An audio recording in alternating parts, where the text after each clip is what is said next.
এবারের দুর্গোৎসবে বাংলাদেশের হিন্দু ধর্মাবলম্বী সহ অন্যান্য নাগরিকরা যেন ইলিশ মাছ খেতে পারেন, সেজন্য ভারতের চেয়ে দেশের জনগণকেই প্রাধান্য দেওয়া হবে বলে জানিয়েছেন অন্তর্বর্তীকালীন সরকারের মৎস্য ও প্রাণী সম্পদ উপদেষ্টা ফরিদা আক্তার।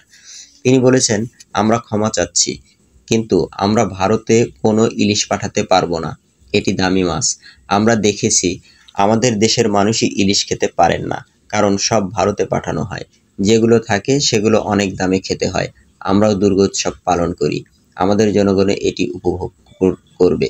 শুক্রবার 13 সেপ্টেম্বর ভারতীয় সংবাদ মাধ্যম নিউজ 18-কে দেওয়া সাক্ষাৎকারে মৎস্য উপদেষ্টা এই কথা বলেন। বন্ধুত্বের নজির হিসেবে দুর্গাপূজার সময় সাবেক প্রধানমন্ত্রী শেখ হাসিনা 4000 টন ইলিশ ভারতে পাঠাতেন। হাসিনার এই উদ্যোগের সমালোচনা করেছেন মৎস্য উপদেষ্টা ফরিদা আক্তার। তিনি বলেছেন, ভারতে মাছ পাঠানোর কোনো প্রয়োজনীয়তা ছিল না। ভারতের সঙ্গে ভালো সম্পর্কের কথা বলে তার মাছ পাঠানো ঠিক হয়নি। তিনি বাংলাদেশের মানুষের প্রয়োজনীয়তাকে উপেক্ষা করেছেন। মৎস্য উপদেষ্টা বলেছেন, ইলিশ নিয়ে ভারতের কোনো ইস্যু সৃষ্টি করার দরকার নেই।